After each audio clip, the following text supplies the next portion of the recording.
One thing I haven't really talked that much about on this channel is Star Fox, and a lot of people ask me why.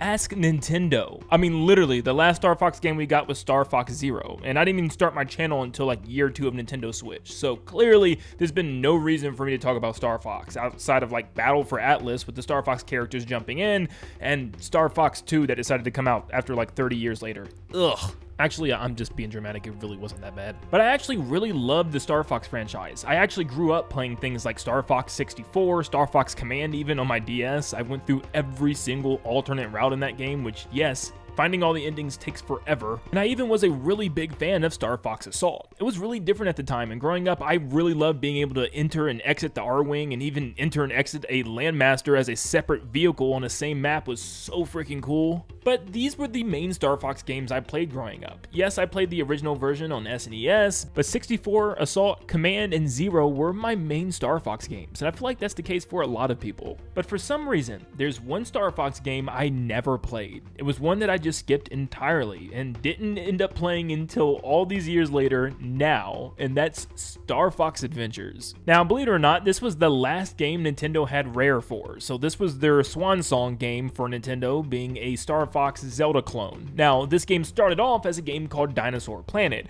and it was Miyamoto that came in and said, hey, put Foxy Boy in there. So the game was tweaked and reworked in order to incorporate Fox and his crew, but some characters would remain the same, like Tricky being the trusted sidekick and Crystal being the damsel in distress, but more damsel in this game than she was in Dinosaur Planet, because in Dinosaur Planet she was meant to be an equal playable character alongside Fox throughout the game, or at least that version's Fox. But across the internet you'll get so many different types of thoughts about this game. You'll get a group of people that think it's absolutely horrible and abomination considering the fact that this was the first Star Fox game that we've gotten at the time since 64, and the fact that it plays nothing like a traditional Star Fox turned a lot of people away. Shoot, it might even be the reason why I never joined in. But a lot of people come back years later and claim that it's a really good game if you don't look at it as a Star Fox game. If you look at it as somewhat of a Zelda clone, including Star Fox characters, you're gonna have much more of an enjoyable time. Now, I've heard this talk over and over and over again, so I finally set out to try it myself.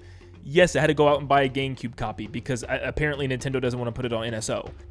In fact, they barely want to put anything on NSO. The story is relatively simple. Both Fox and his crew and Crystal end up getting distress calls on Dinosaur Planet. So Crystal goes to investigate, she gets captured by General Scales, and then put into a crystal. Yeah. Meanwhile, Fox and his crew also get the distress signal from General Pepper because they need some money. Of course, so they're gonna go work for money. Now, I had some very different feelings about this game. The first half of this game is actually really fun. And yes, this game does mimic things that we've seen Nintendo do with games like Ocarina of Time and even Majora's Mask. Shoot, to me, it even felt like it had elements of Wind Waker and Twilight Princess to it, which I really came to enjoy. For some reason, General Pepper's like, hey, you're not allowed to use your weapons here. So you get Crystal's staff. So this is your main combat weapon. It's whatever. I mean, I'll talk about combat in a second, but it's also used for other things, like you unlock different abilities. For instance, you can fire little red flares out, or ice, or ground slam, or just different things in order to complete puzzles throughout the game. Think of this like Link getting tons of new items, but all the items are tied to one major weapon, like your spear or your sword for that game. That's actually a pretty cool concept. And you'll get a ton of items in this game, mostly just context items that depends on the world that you're in. For instance, you'll get little seeds that you can plant in order to plant bombs to blow up walls, or fireflies in order to light up caves. And you'll even get a little dino companion named Tricky for the whole game, where he pretty much just does a bunch of more context stuff, like dig when he needs to dig, or halt when he needs to stay still for once. Also, every single time you get a new item, you have to sit through this stupid animation. I kid you not, he does this every single time you find a new item in the game, which can be over 50 times in your total playthrough. You'll have this stupid song and animation in your head forever. I'm sick of it. Please just put it in your pocket and let's go, Fox. So like I said, the flow of the first half of this game is actually pretty well done. You'll enter some new location in Dinosaur Planet through this somewhat open world but very linear. The Dinosaur Planet itself is all just one interconnected world, I guess is a better way to say it. You can run from any location to the next, which is, for better or worse, a thing. But in each area, you'll find some missions that you have to do or some problem that you have to solve, which will then lead you to the Gatekeeper. And each Gatekeeper will open up one of the 4 dungeons that you'll have to go complete. The first world was Ice Ice Mountain. You would help some of the mammoth characters out and then eventually make your way down some snowmobile sections, which wasn't terrible. I just think it was knowing what to do. I was too busy trying to defeat them and all I had to do was beat them. Now the cool part here is once you find the gatekeeper and he unlocks the temple, you can actually fly to it with your R-Wing, which is actually pretty neat because believe it or not, you get some classic Star Fox gameplay. Now all of these missions are pretty daggone basic. They all look exactly the same with these purple asteroids and just nothing but the void of space in the background with a couple of random enemies, and that's really about it, and it's over before you know it. And your goal really isn't even to get a high score and to survive here, it's mostly just collect the gold rings, a certain amount that you need to for each temple. It'd have been really cool if these sections were themed a little bit better based on the location that you're heading to. I know this one technically had some snow here and there is some theming going on, but I wish it was a little deeper. I wish there was more sections of the planet that you actually flew through in order to give it more of a snow-themed flying section. But the first temple was actually really big. I mean, the first half of the temple was you kind of just making your way to the inside, using the mammoths in order to get through snowstorms and solving puzzles in order to create bridges over gaps. It felt like I was still on Dinosaur Planet continuing some missions before even getting into the temple. This was a very expansive first temple for the game, which you would not see again. But my first and main issue with this game started to arise here in this first temple, and that's bloat. This game is incredibly bloated. There's so many times the game wants you to do these unbelievably long tasks, and if you mess up once, you have to restart this super long path that you traversed already over and over again. As an example, you have to take this bomb barrel all the way up this road that is filled with bouncing barrels, and you have to dodge all the flames, take it all the way up to the top section, and throw it at this wall. But for some reason, there's a weird hitbox where if you miss, you gotta go all the way back down and do it all over again just because the hitbox sucks. There's also so many tedious sections of climbing up a ladder or climbing down a wall that just genuinely makes me want to fall asleep. This is a shop in Thorntail Hollow, and I'm guessing it's for loading reasons, but you have to every single time walk in, climb down this wall, and then jump up this ledge. It's the most awkward entry to a shop I've ever seen, and you have to do it every time entering and exiting. We then get into the first temple boss battle, and for me, the highlights of the boss battles was without a doubt the very beginning of the game and the very end of the game, because this was an actually really good boss battle. This had you using Tricky in order to distract a giant creature in order to hit him in his tail, before the second phase having you use your new beam weapon on your staff in order to fire it at his chest. There's even a section where he eats you and you have to take out this piece in his stomach. Overall, besides some of the bloat and slowdown issues with climbing and backtracking, this wasn't too bad. I actually was having a blast by this point. However, it's now time to return to Dinosaur Planet, and you will see this stupid flight level at least 7 times in this game. Every time you return to Dinosaur Planet, you replay this same mission, and it's an incredibly, stupidly brain-dead mission where you have to collect a single gold ring in order to return home, which takes 0 effort at all. I don't know why they didn't bother changing it up a little bit or making you go into the path in reverse the way you went to the temple, but this was just so horribly boring to do every single time you return back to the planet. Now, when you return, you take the stone back to its own individual temple on Dinosaur Planet, which I thought was super cool. I'm like, man, 4 stones with 4 temples plus 4 separate temples that you got to take the stones to. That's 8 total dungeons. This is going to be pretty cool. But trust me when I say the first half of this game, it tricks you. Now, before we go to the second temple, this is where things got weird with the pacing. I was all ready to go to the second part of the world and also get to the second gatekeeper and go to the second temple, but they stopped me in order to go collect a Krazoa spirit because now we got a free crystal as a separate side quest, which is just strange. So now after getting the stones, we also have to do these weird individual side quests that randomly pop up in order to get a Krazoa spirit, which is just weird. I don't know. And I think in the original Dinosaur Planet build, this was supposed to be missions done by Crystal, which would have made a lot more sense. I would have loved missions where Fox goes off and gets the stones, but then you'll switch alternately into Crystal in order to get the spirits. But nope, it's Fox trying to do all these different things and multitask, which just feels kind of all over the place. Because now, like the stones, you have to also take the Krazoa spirits to Krazoa Palace at random times. So you'll be flying around and warping around all over the map,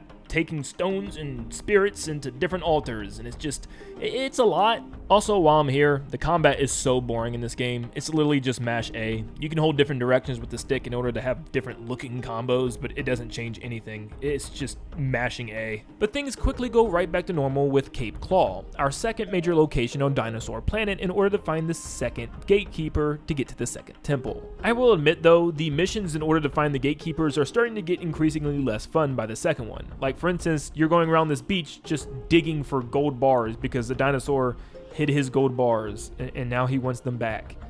Yay. But this location is probably my favorite in the game. It's just beautiful, and with the sunset and sunrise, it really is just a special looking game. The game looks great, by the way. The graphics, Fox's fur, everything looks and runs super smooth and super good on this game. And there's some songs and pieces of music that are just straight up really catchy. Like, the first main area, Thorntail Hollow, has a fine song, but it wasn't until deeper in the game the music switched, and oh my gosh, it was magical.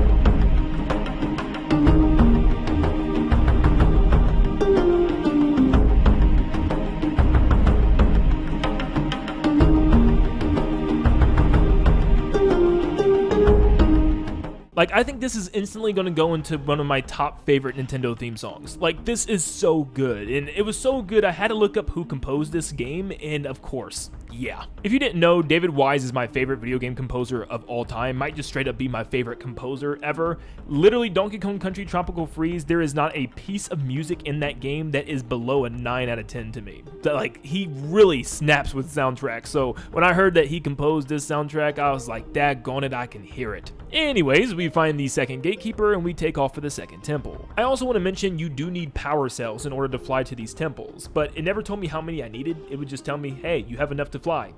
Go fly. I'm like, what? You can find power cells pretty much anywhere. You can also buy them from the shop. Oh ho ho, hold on, the shop. The shop is one wacky location in this game. You have to come here for maps of all the locations and certain items to help you progress to new worlds, but you have to deal with this guy, and his voice and just everything about him is just the most annoying thing ever. The currency in this game are scarabs, and they're more easy to find once you get through like the first world and the first temple of this game. I didn't know that, so I was playing his little mini game a lot where you wager a certain amount of scarabs and he throws them around the room and you have to collect them, but he literally doesn't even tell you how to play. He just says go collect the scarabs. So I'm going to collect and I keep losing and I didn't know why. Well, because you can't touch the black ones. He didn't say I can't touch the black ones. And literally the first 3 times I played, the black one would run towards me right away and I didn't even see it. Now you can also haggle with him in order to lower the price of an item, which kind of reminded me of Rusty's Real Deal Baseball, but this is just done in such a worse way. You can only go down like maybe 2 or 3 scarabs and that's about it. And sometimes he doesn't even let you do a discount. It's just about trying it and you get 3 tries. And if he doesn't accept it, he says he kicks you out, which means he just moves you away from the table and you can go back and do it again. It feels pointless. But back to the second temple. I know I'm all over the place, but I guess after watching this again, these levels are a little bit themed after where you're going to. Like for instance, this one does have some temples and shrines and stuff based on the location that we're going to, but I don't know, maybe I don't remember that much because it's just mainly asteroids and space as the background, so it doesn't feel like it's themed after anything.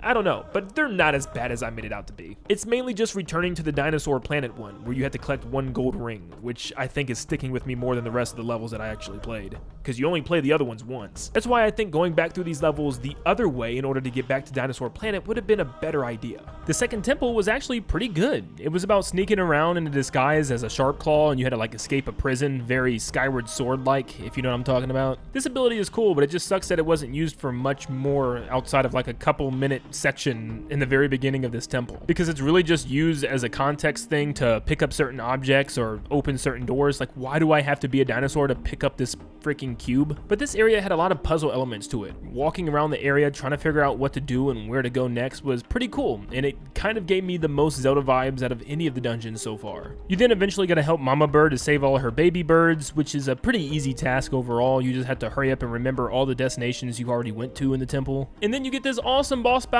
where you're just on a speed racer again. Yeah, this was the boss battle of the second temple. Coming from that creature to this was pretty jarring. It's like, what are we doing here? But you know what? It is what it is. All right, we saved the day.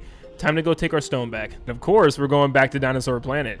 So you know what that means. So we get back to open up the second temple. I find one stone to put in a statue's mouth, but I can't find the second one. I did everything I needed to do. I even blasted a hole in the ceiling for the second stone to work, but I could not find the second stone. I went everywhere. I even talked to the old dinosaur with the gold bars, and he's still talking about gold bars as if his dialogue hasn't even updated yet. So what the heck am I? Oh, I'm supposed to go to this random beach and there's a dinosaur here now. Okay, sure. Now, of course, I had to take our new stone to a new palace, which was pretty cool besides this part that genuinely gave me a heart attack the first time. This is the craziest jump scare freaking ever.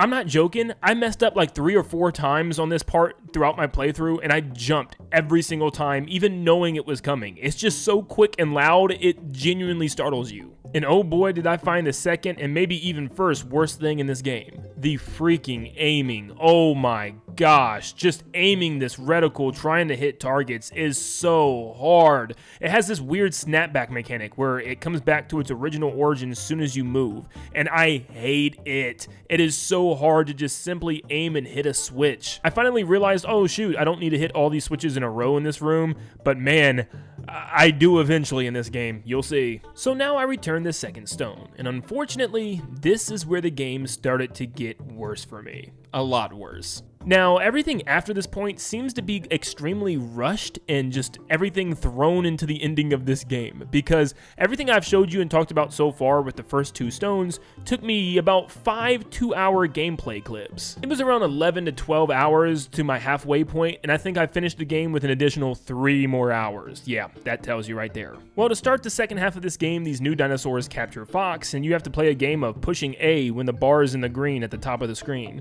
which is just kind of silly. It's like a arcade mini game that you have to do, and it doesn't even work correctly. You have to push A like well before the bar gets to where you think it is, because there's like this crazy delay. At least there was for me. You then had to do 2 initiation challenges for them, which one of them was just literally running around the world and grabbing the totem poles, which if you just remember where they are, this isn't going to be a problem whatsoever. But the second one was also easy for me, but apparently not for a lot of other people. All I've been hearing about is how hard this button mashing challenge was, and I beat it within like 5 seconds. No, I don't have a turbo boosted controller or anything. I don't know if it was just like when we were younger, things like this seemed a lot harder than what they were.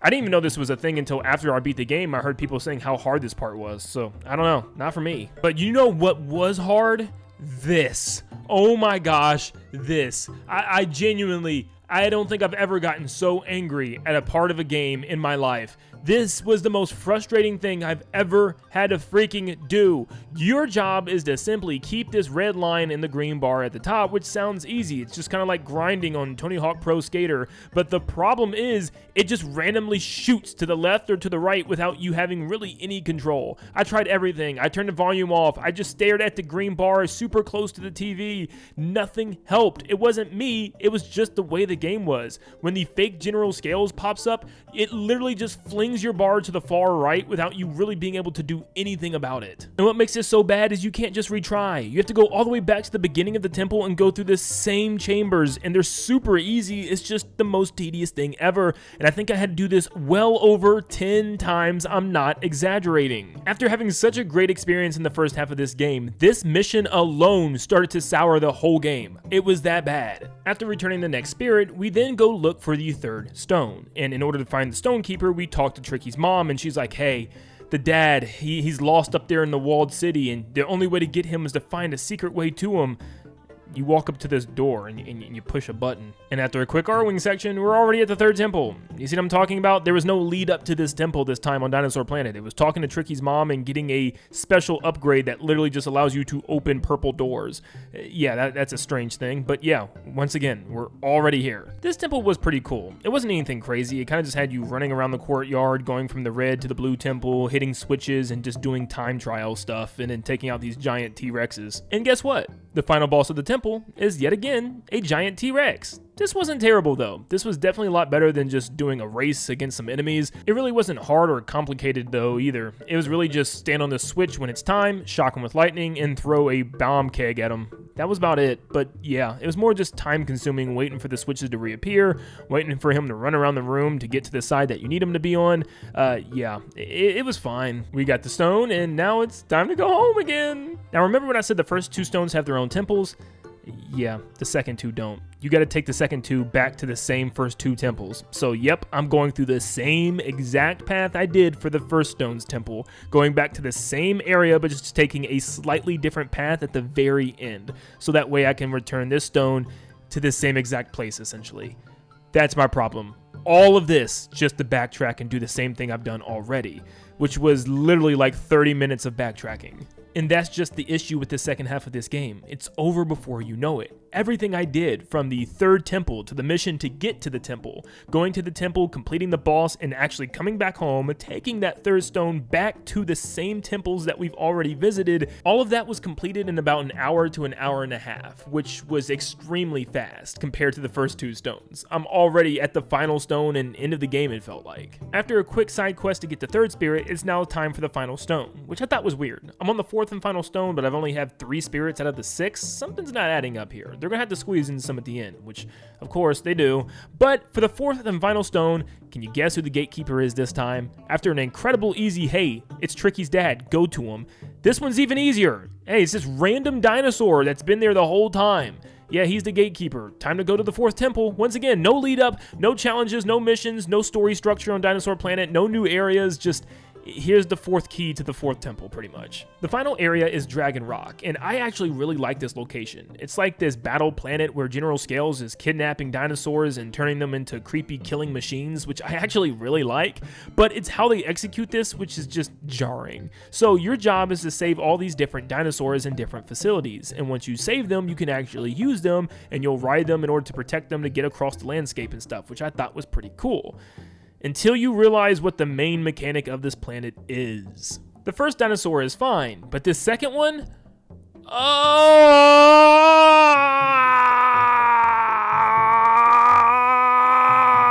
I was so happy in that second stone dungeon that I didn't have to hit all 4 switches in there in super fast succession, but here you have to, and you have to go quickly. You have to hit all 4 of these switches before one of them comes back, and oh my gosh, this freaking aiming, it's the freaking worst. I freaking hate it, this freaking game. I, no joke, spent maybe 45 minutes on this stupid part thinking to myself, there's no way this is what they want me to do with these absolutely god-awful aiming controls. And what makes it even worse is you have to keep constantly jumping down in order to refill your magic meter because you'll run out of energy. Then when I did hit all the switches, guess what the next mission is? It's riding the back of the dinosaur and also aiming and shooting with this stupid aiming mechanic. Yes, they built this whole planet, this whole 4th dungeon, based around the aiming mechanic.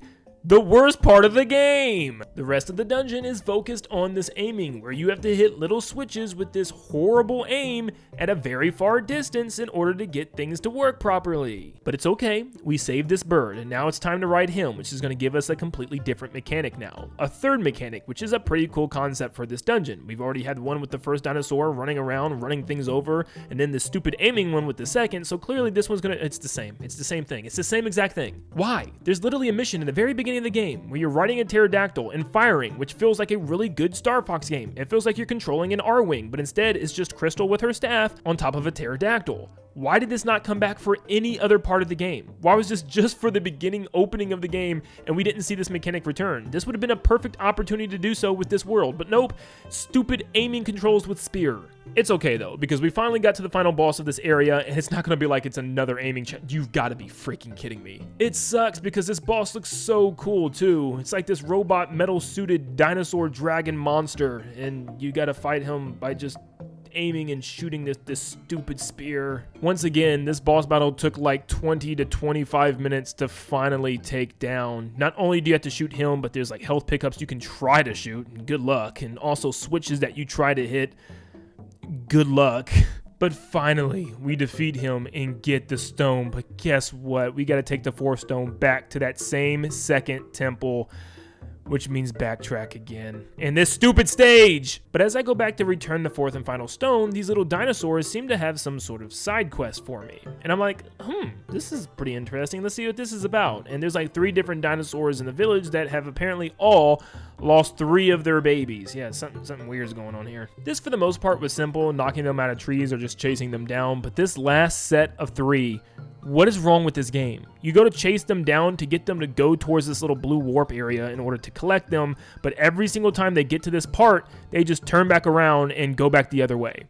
Why are they doing that? No matter how hard I tried, they just kept turning around on me or running in weird directions. And it was just at the same point every single time. I don't know if there was just like a bug in the game. I tried to look up if I was doing it wrong, and no, it's just weird like that. It's just a thing. Why? Was this not play tested? We go back to the second temple to return the 4 stone. I get another jump scare because I completely forgot about this part, and I return the stone. But the day's not over because there's still some Krazoa spirits that I need to return to the altar. Once again, this is where the pacing feels weird because the pacing for the spirits throughout the entirety of the game felt right. Then you're at the end of the game and they're like, shoot, we got 2 more spirits left. What do we do? They decided to make you go back to the walled fortress, which was a past dungeon that we've already completed. Of course, backtracking, but this time opening up 2 new areas, which are just 2 areas full of block puzzles. Then it took me forever to find out that I was supposed to zoom in with this gadget that looked completely optional in the shop. Thank God I bought it because I wouldn't have even thought about it. I couldn't imagine getting to this point thinking, what the heck do they want me to do? Buy an item in the shop that they never even told you about? These are 2 like little mini shrines with some pretty cool puzzles. Honestly, they were pretty fun. One of these shrine challenges was actually pretty cool. It was picking up these objects and placing them in front of portals of worlds you already visited. Even though some of the worlds looked a little vague and I didn't quite remember some of these objects, but still, it was definitely unique and a good change of pace. Instead of this crap. And of course, we gotta go back to Dinosaur Planet again. So what's this mission for the 10th time? Well, we still have 1 more spirit and they're just like, hey, it's at Krazoa Palace this whole time. Yeah, General Scales has had it. Of course. All right, the end of the game. This game has drove me crazy for the last couple of hours, but we're finally at the final boss, a battle arena with General Scales. This feels perfect. This is going to be so cool. Stop! Scales! You are no longer any use to me. Yeah, no, I didn't skip anything. That's exactly what happens. You don't even get to battle the main antagonist of the game, a whole brand new character they introduce in different scenes throughout the game as the main villain, which is actually a pretty cool villain that you don't even get to really encounter at all. It's just a literal cutscene as soon as you press the attack button. In fact, you can just sit there in a battle arena and no one will attack each other if you don't press anything. Now, obviously there's another antagonist here, but it's funny how all Scales' soldiers just like don't care. They're like, yay, Fox wins. What? But the true final boss battle commences, which is just a giant Krazoa head. Actually, no, it's Andros. So this was a crazy plot twist, but at the same time, I kind of liked it. I mean, I wish it was built up or teased a little bit more throughout the story to kind of hint at him returning in like really, really subtle ways, but I guess just throwing Andros at the end isn't terrible. I mean, I just wish we fought General Scales in maybe a couple of phases. Considering the fact we only fly the R-Wing like 10 to 15% of this game, it would have been nice to have some ground combat with the final boss, and then this was the true final boss. But honestly, this felt like straight up classic Star Fox, so who am I to complain? This was a really well done boss battle that just pretty much reminded you of classic Andros. I mean, you even shoot his brain again. But Andros is defeated once again, Dinosaur Planet is saved, and Fox gets the girl. That's barely in this game. But that's Star Fox Adventures, and yeah, it was okay. I think everybody's saying that this was just like a Zelda game had my hopes kind of high, but yeah, it is just like a Zelda game. Except it's just like by far my least favorite Zelda game ever. There's a lot that this game does that I really love. In fact, the first half is really good. It's just the second half that really falls off, and some of those lows are extremely low, like the aiming and just the completely repetitive backtracking. And the game is just so ridiculously full of bloated sections where you're slowly walking through an area or climbing a ladder that takes forever or constantly hitting the same enemy to get the same item in your inventory. It's just a lot of nonsense, it feels like. If they took their time just to make the second half of this game as good and as finished as the first half, this would have easily been an 8.5, maybe even a 9 out of 10 for me. But unfortunately, the way it sits, I was sitting at around a 6, maybe even a 5.5 at times. It made me that mad in some of the situations that I was put in. But I think a 6 is a perfect score for how I feel about this game. And that's not me looking at this game as, hey, it has to be a Star Fox game with R-Wing gameplay. This is me trying to find something good out of a game that's trying to be something new and different. It just didn't do that in a great way for me. So, do I agree with the general consensus of this game? Kind of. This really isn't a great game and might be my least favorite Star Fox game. But that doesn't mean I was miserable and didn't have a good time whatsoever. It was just unfortunately a couple of really irritating sections that were just really irritating. It's a shame this was Rare's final game with Nintendo, but who knows, maybe we'll get another Star Fox adventure game one day, if the series ever comes back in general, and if it ever does, hopefully it comes with better aiming controls. Cause seriously, how was this play tested?